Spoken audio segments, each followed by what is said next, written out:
All right, this is Job 3 in the MacArthur Study Bible and in the Enduring Word commentary. All right, let's begin. We'll begin with the first two verses. So, after this day, Job opened his mouth and cursed the day of his birth. And Job spoke and said, and I'll get to what he said momentarily. All right. So, this was after, okay, I'll start with the endearing word. So, starts off by wishing that he's never been born. He curses his birthday, but not God. So, after this, which is talking about what happened after all the catastrophe, all the personal affliction, and all the demonstration of compassion from Job's friends. And now Job is going to begin to speak about his situation.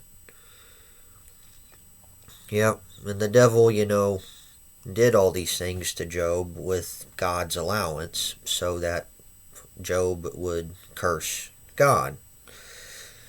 But instead, Job curses the day he's born. Satan was confident that he could push Job to curse God. But as Job spoke in his deep distress, he cursed the day of his birth, but he did not even come close to cursing God. All right. Continue with the endearing word. And Job's thinking was somewhat common among the ancients. The historian Herodotus, however you say that, described an ancient people who mourned new births for the suffering that the new life would endure, and rejoiced in deaths, such as the final release from suffering of life.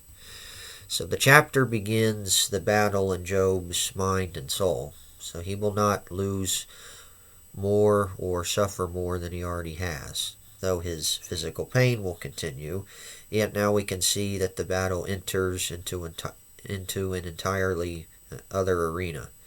The arena of Job's mind and soul. How will he choose to think about his suffering? How will he choose to think about what others think about his suffering? How will he choose to think about God in all of this? These are the questions that take up the remainder of the book, and they soon would come to any sufferer. The catastrophic loss itself is only an entry point into the agonizing battle in the mind and the soul. And then this is what MacArthur has to say here.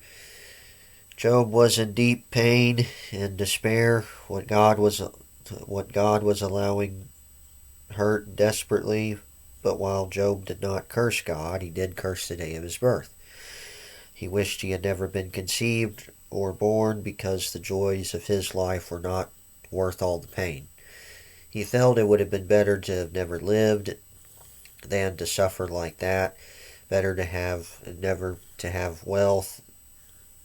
Better to never have wealth than lose it. Better to never have children than to have them all killed. He never wanted his birthday to be remembered. He wished it had been obliterated from the calendar. Alright, and this is coming up in the coming verses. And so really the first 10 verses, which I'll go ahead and finish those in a second. MacArthur says, Job began his first speech by cursing the day of his birth, which should have been a great day of rejoicing, and welcomed the day he would finally die. In short, Job says, I wish I'd never been born. Alright. And now you get to when he's actually starting to say that, to verses 3 through 10. May the day perish on which I was born, and the night in which it was said, a male child is conceived. May that day be darkness. May God above not seek it, nor the light shine upon it. May darkness and the shadow of death claim it. May a cloud settle on it. May the blackness of the day terrify it. As for that night, may darkness seize it. May it not rejoice among the days of the year. May it not come into the number of months. Oh, that night be barren. May no joyful shout come into it. May those who curse it May those curse it who curse the day, those who are ready to arouse Leviathan. And may the stars of its morning be dark, may it look for light but have none, and may it see the dawning, and may it not see the dawning of the day, because it did not shut up the doors of my mother's womb, nor hide sorrow from my eyes. Alright, so here's what endearing words gotta say, starting in verse 3. Yeah, may the day perish on which I was born. Yeah. So here in fine Hebrew poetic style, Job cursed the day of his birth. Yet, if that were not enough, he goes further back and curses the night of his conception. And Job's complaint is that it would have been better if he were never born than to endure his present catastrophe of affliction. So this begins a section that's somewhat like a dialogue between Job and his friends. Sometimes the speaker in this dialogue answers what the previous speaker said, sometimes they do not. Sometimes the speeches are emotional more than logical. When Job speaks, he often speaks to God. His friends speak much about God, but never to God. So beginning in verse 3, the style of speaking and writing is poetic. So this means that we must allow for figures of speech and exaggeration of feeling in those who speak. So this guy Smick says, so when Job calls God his enemy, the reader must remember that these words are of poetic passion and they're used, analogically as the total context proves. So none of this is actually literal. It's just showing just how horrible he's feeling in his present situation. May that day be darkness. So that's verse 5. So Job is despising the day of his birth and wishing that that day could be wiped off the calendar of history. And Job does not curse God here or anywhere else in the book of Job. But here he makes his strongest statements against God and especially against the wisdom and the plan of God, but not against God himself. As God, here's another quote from this Smick guy, as God had said in Genesis 1:3, let there be light, so Job is using the same terminology in verse 4, as for that day, let there be darkness. And may God not seek it, nor let the light shine upon it. So all of this is logical absurdity, but it is poetry. And Job meant to give full vent to his feelings. Yeah, he's just venting his feelings because he's just feeling awful because of his suffering. Alright, now we can say that he cursed his day, but not his God. This is from a theologian. I found out his name, called John Trapp. Yeah, we can say that he cursed his day, but not his God, as the devil wanted him to do. Yeah, giving the reins wholly to his grief, he roareth and rageth beyond all reason. And had not the Spirit held him back, he would have surely had run headlong into blasphemy and desperation, which was Satan's design. That's an interesting point. So even though Job was feeling bad and he was venting his feelings and his agony, if it wasn't for the work of the Spirit, then probably he would have ended up cursing God as the devil wanted him to. Yep. Yeah. So remember in chapter 2, his wife told him to curse God and die, but he said that she was speaking foolishly whenever she said that. So, all right, and without endure. All right, may those who curse it curse the day. That's verse. Yeah, that's verse 6. That's verse 8. Well, verse 6 and 7 pretty much keep talking about just wanting that day of birth to be dark and just not even be on the calendar. Oh, may that night be barren. That the woman, that his mother would have been barren and he was never born. So, anyway. Alright, and so that's verses 6 through 7. So then verse 8, may those who curse it, who curse the day, those who are ready to arouse Leviathan. Alright, now without endorsing the practices of ancient sorcerers, Job calls upon them, those who curse, to also pronounce this curse upon the day he was born. Alright, here's a quote from Lawson. Job summons the ancient soothsayers to curse his birthday. Now, I don't believe Job personally believed in their mystical power, nor was he committing himself to them.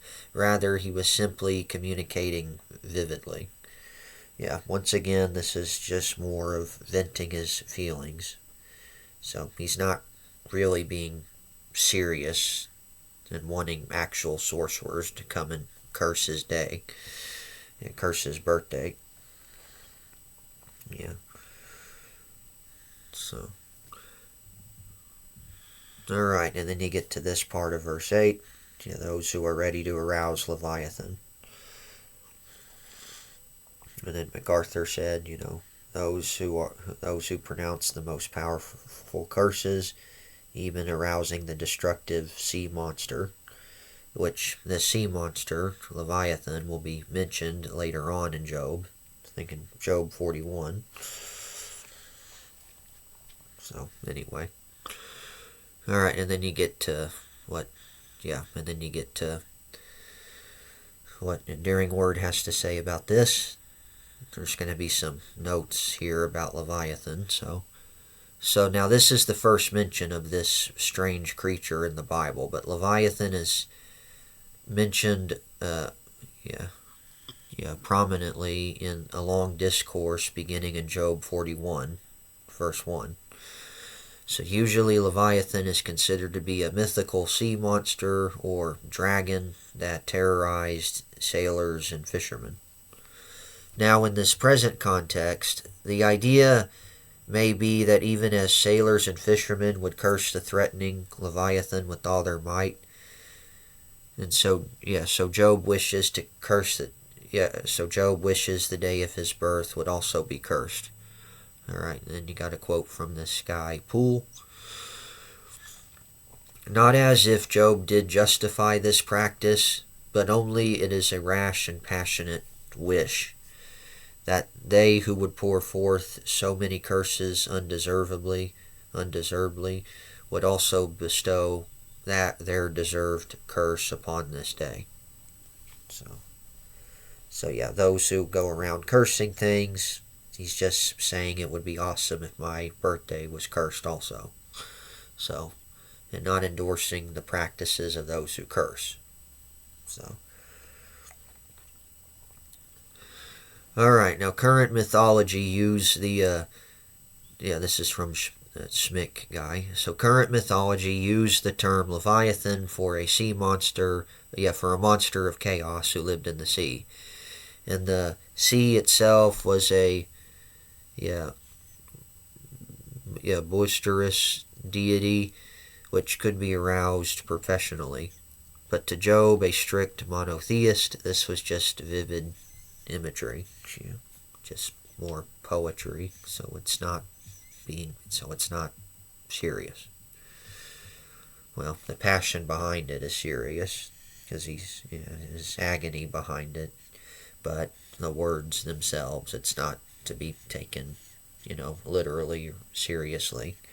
So, once again, he's not wishing literally for these sorcerers or fishermen and sailors to come and, sorcerers to curse the day he was born. He's not going to call for them.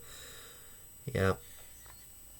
And he's not literally wishing for anyone to curse his birthday like those who would arouse and curse the Leviathan. Anyway, it's just poetry, nothing serious. Nothing literal.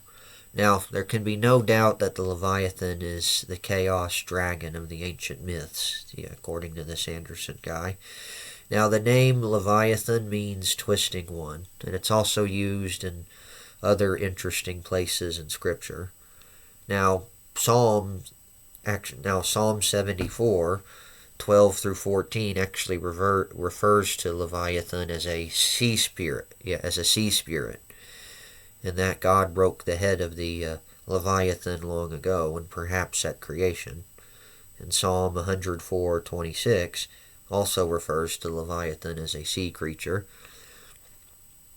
And Isaiah 27:1 speaks of the future defeat of Leviathan, also associating it with the twisted serpent that lives in the sea. And then Isaiah 51:9 and Psalm 89 verses 8 through 10, they also speak of a serpent associated with the sea that God defeated as a demonstration of his great strength, and identifies this servant with the name Rahab, which means proud one. And then later on in Job, in chapter 26, 12 through 13, that refers to God's piercing defeat of a fleeing serpent associated with the sea. Alright, so ancient rabbinic mythologies suggest that an evil serpent was in the the primeval sea or whatever, resisting creation. Primeval, however you say that. And that God killed the serpent and brought order to the world. And Satan is often represented as a dragon and a serpent. Genesis 3 represented as a serpent. And then Revelation 13 presented as a dragon. And the sea is thought of as a dangerous or even threatening place in the Jewish mind. Isaiah 57:20, Mark 4:39, and Revelation 21:1. And therefore the Leviathan may be another serpent-like manifestation of Satan, who was the original Rahab. So maybe. So, can be just literal. It could be an actual creature, or it could just be a reference to Satan. So, anyway. Alright. So now you get to verses 11 through 19. So Job longs for the grave as a release from his present misery. So how come he didn't die at birth? That's what he's going to say. Alright, verses 11 through 19. Alright, so why did I not die at birth? Why did I not perish when I came from the womb? Why did the knees receive me, or why the breast that I should nurse? Sorry. For now I would have lain still and been quiet. I would have been asleep. Then I would have been at rest with the kings and counselors of the earth who built ruins for themselves, or with princes who had gold, who filled their houses with silver. Or why was I not hidden like a stillborn child, like infants who never saw light? There the wicked cease from troubling, and there the weary are at rest, and their prisoners rest together. They do not hear the voice of the oppressor. The small and the great are there, and the servant is free from his master. Alright, so now, according to MacArthur, Job left the matter of never being born in verses 1 through 10, and now he moved to a desire to have been stillborn, verses 11 through 19. Alright, and then you get to endearing word again. Why did I not die at birth?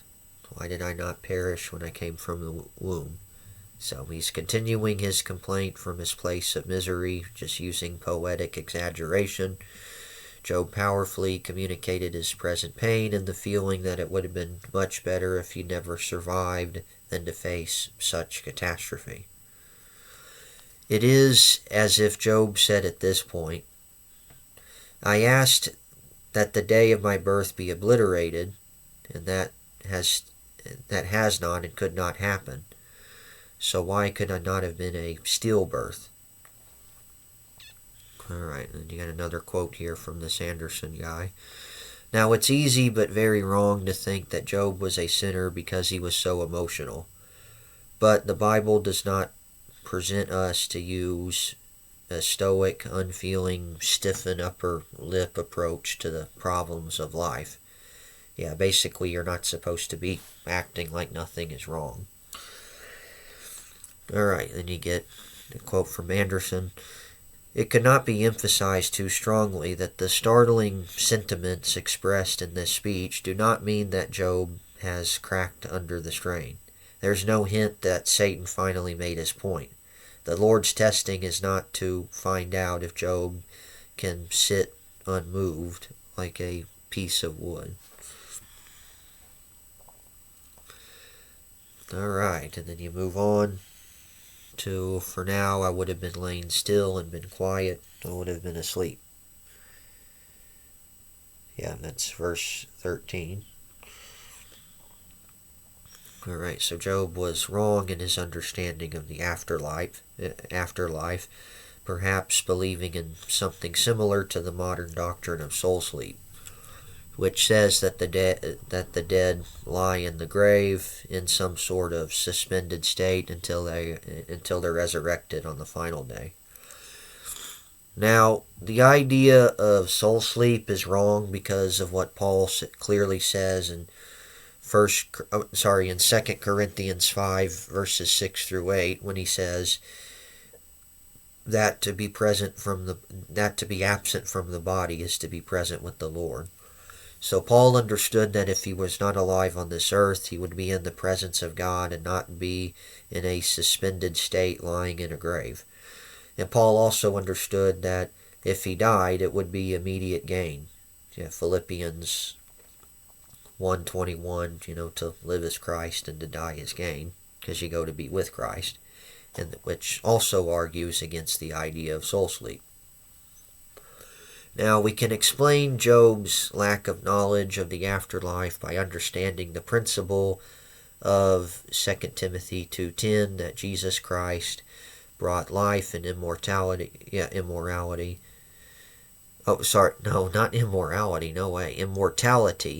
to light through the gospel. The understanding of immortality was at best cloudy in the Old Testament, but it is much clearer in the New Testament. For example, we could say that Jesus knew fully what he was talking about when he described hell and judgment, like in Matthew 25:41 through 46. We can therefore rely on the New Testament for our understanding of the afterlife much more than the Old. Yeah. Well, it talks about this place called Sheol, the place of the dead, in the Old Testament. So, but you really don't have a whole lot of talk really about heaven and, hell, going to heaven and hell when you die in the Old Testament. So, well, obviously those who believed in Yahweh, had faith in Yahweh, obviously went to heaven. So, yeah. And we understand that this does not in any way take away from the truth of the Bible and the book of Job. So what is true is that Job actually said this and he actually believed it. The truth of the statement itself must be evaluated according to the rest of the Bible. Yeah. For now I would have lain still and been quiet. I would have been asleep. Then I would have been at rest. So yeah. So I don't know if he's literally talking about soul sleep if he says that, because once again, this is just poetic language. So I mean, he's pretty much, saying that, it would have been better for him to be in the grave at this point than to suffer. Yeah. Or ultimately to be with the Lord in heaven, I guess you could really say, even if your body is laying in the grave. So I guess resting in that sense, your body's in the grave, but yet you're present with the Lord in your soul. And you definitely would be at rest and you would not be suffering. So, alright, but anyway. Alright, but anyway. And we understand that, yeah. So, but later God challenged and corrected Job's presumptuous assertions regarding the afterlife, reminding Job that he did not know, in fact, what life after death was like. Yeah. We have chapters 38, verses 2 and 17. Alright.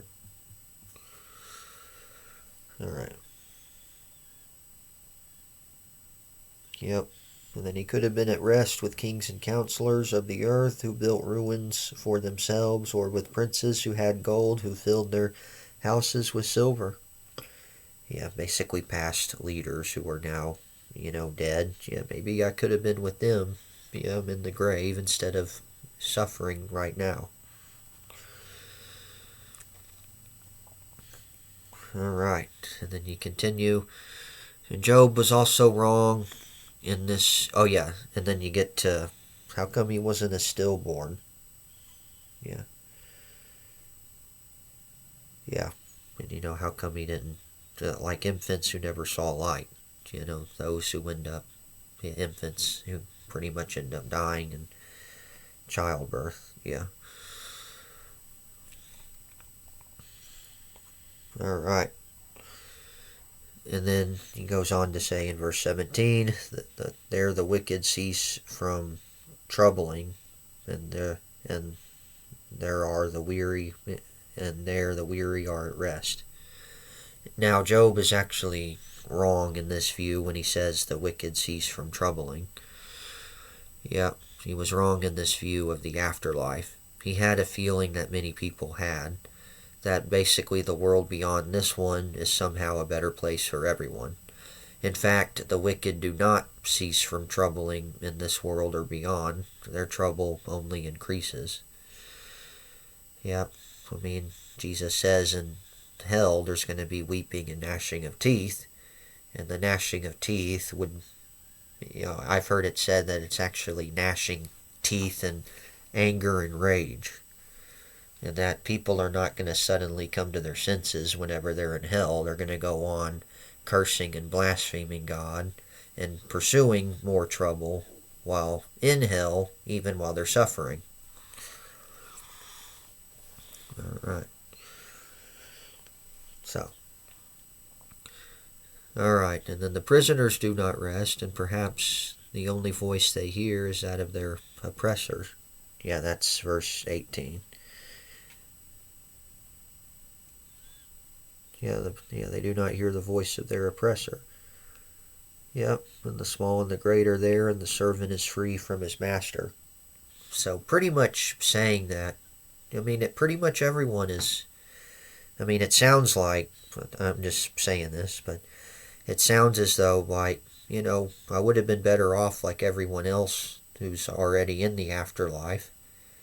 So then to be suffering right now, I would be better off. Yeah, that's pretty much what he's saying.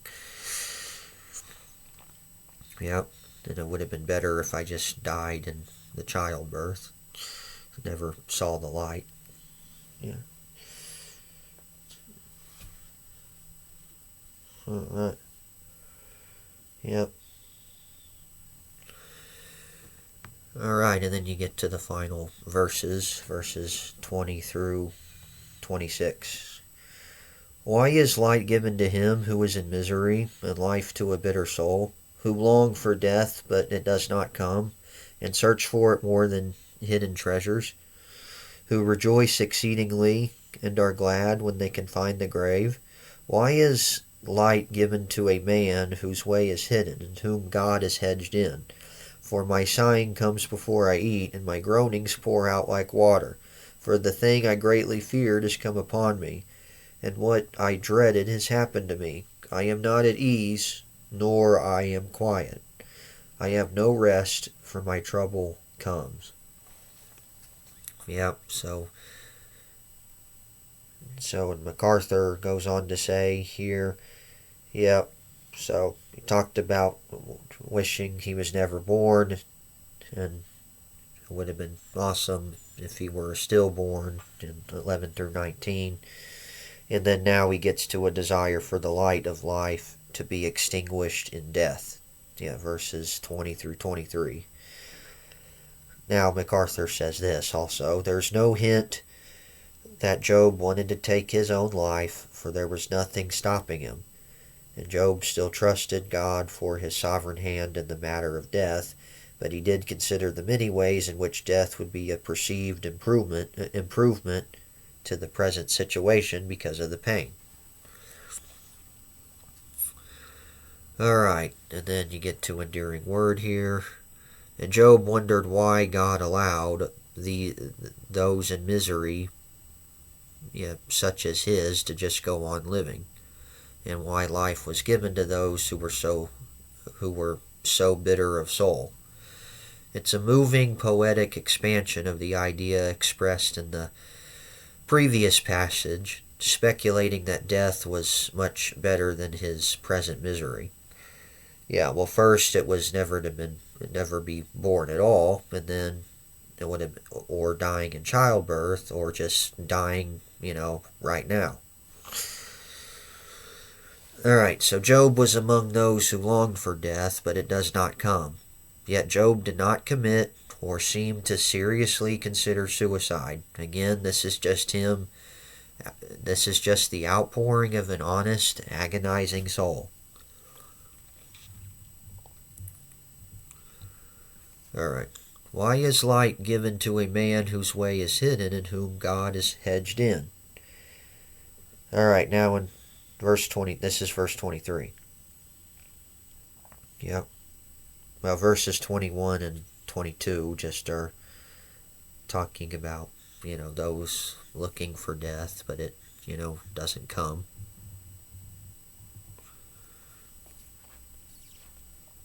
Alright, and then verse 23. Yeah, why is light given to a man whose way is hidden and whom God is hedged in? Now, MacArthur says Satan spoke of a hedge of protection and blessing. That was in verse 10 of chapter 1.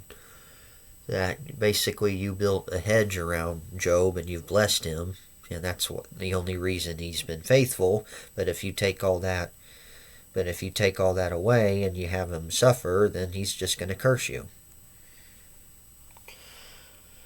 Now, Job here, he's speaking of this hedge of protection that God put around Job as a prison of living death.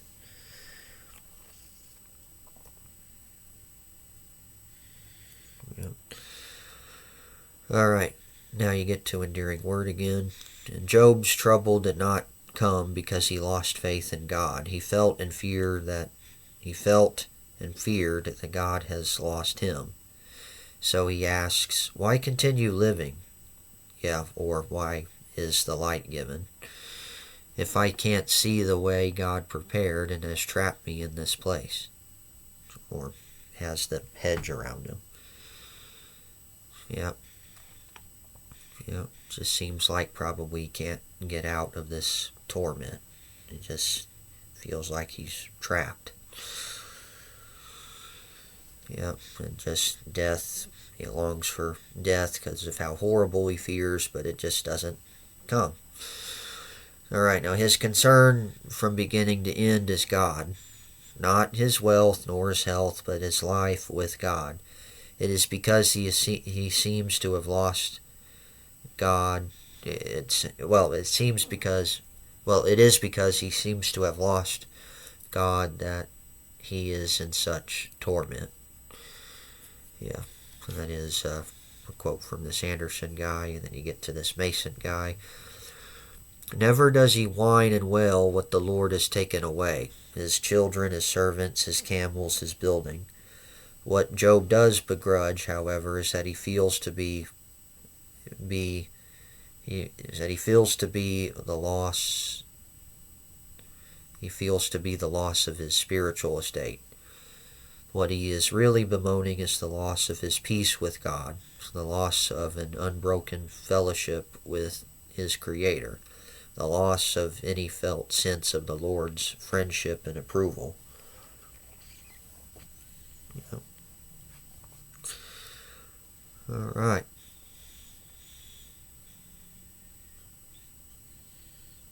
And then, as Satan invaded Job's life and brought great harm, God has built another hedge around Job's life, but this hedge is to keep Job from escaping trials, and he is locked in. Instead of a wall of protection to keep Satan out, now there's a wall of affliction that keeps Job in, according to this Lawson guy. Yep. I mean, it seems there's no way out of this affliction, even though he longs for a way out and longing for death to come so he could get out of this. But it doesn't come. Alright, and the man, okay. And then, why is the light given to a man whose way is hidden? Now, the man described here can see no reason for the trouble that he's in. Yeah, his way is hidden. Yet, there was actually a powerful answer to Job's question, if only he could see it with the eye of faith. So, how come the light continued to be given to Job? Yeah, how come Job is still allowed to continue on in life? Well, because God is allowing it for several reasons. God allowed Job to continue on in life to teach a lesson to angelic beings. And God allowed Job to continue on to teach him special reliance on God. And God allowed Job to continue on in life to teach him not to regard the wisdom of man so much. And God also allowed Job to continue to vindicate him before other men, and also to make him a lesson and an example for all ages, and also to give him more than he ever had before. Alright, then you get to verse 24. For my sighing comes before I eat, and my groanings pour out like water. Alright, let me hear what... Yep. And MacArthur said the sighings and the groanings that he had before he eats, these destroy any appetite that he might have had. Alright, so then you get to enduring word again. And we sense the great emotion in Job's speech. He was not a stoic or concerned with keeping what was known as a stiff upper lip in the midst of all his calamity. Such an emotionless Christian life is never presented to us as a biblical ideal. Yeah. I mean, the people didn't hold it all together in Psalms. I mean, they vented their anger and frustration and anxiety to God in their present situation. And they just asked God to deliver them or, help them. Yeah. Which he wants us to do. I mean, 1 Peter 5, it tells us to cast our anxieties upon him. And not be anxious. In Philippians 4, don't be anxious about anything, but present your requests to God in prayer. Now, that doesn't mean that you may get taken out of trouble, but the Lord can still give you his peace and his strength to get through whatever troubles you're going through. Alright. For the thing I greatly feared has come upon me. And Job reminds us that before this disaster came to his life, he did not live a happy-go-lucky, carefree life. He was concerned that trouble might come to him or to his family, so he took precautions before God to prevent it. Yeah, in chapter 1, verse 5, when he offered sacrifices for his children. Yeah, offer burnt offerings for them, and he would sanctify them. Alright. And then MacArthur says, talking about the thing that I greatly feared has come upon me. Not a particular thing, but just a generic classification of suffering. The very worst fear that anyone could have was coming to pass in Job's life, and he experienced severe anxiety and fearing even more. Yeah, because the worst thing that he would have hoped would not happen happened. Alright, and then you get to the final verse. I am not at ease, nor I am quiet, I have no rest, for my trouble comes.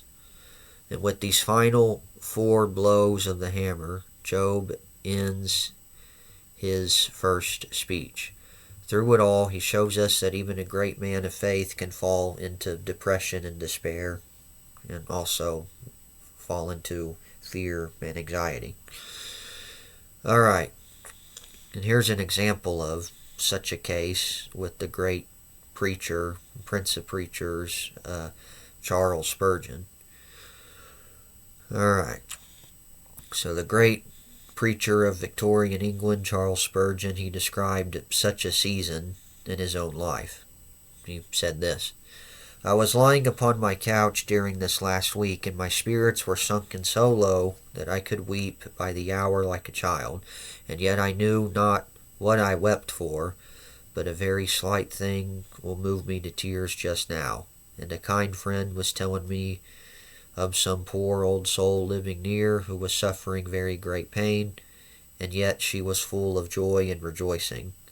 I was so distressed by hearing of that story and felt so ashamed of myself that I did not know what to do, wondering why I should be in such a state like this, while this poor woman who had terrible cancer was in the most frightful agony, could nevertheless rejoice with joy unspeakable and full of glory. Yeah. Yeah. Yeah, but sometimes in suffering, you'll just feel bad, but but you don't want to let that get in the way of joy. You'd ask the Lord for joy in the midst of it, but still be honest about your feelings. So, which I'm sure probably Spurgeon probably did. I don't know. Alright. And where in the world will you find a sadder strain of more hopelessness, uncontrolled and unbroken lamentation and mourning? Yeah, from this Bradley guy. And yet, such outpouring is far more a healthy thing for the soul than dark and silent brooding, according to this Morgan guy. Yeah, it's best to let it all out than to keep it in. Yeah. Yep. Yeah, so help us, Lord, be honest about how we're feeling in times of trouble, and help us to,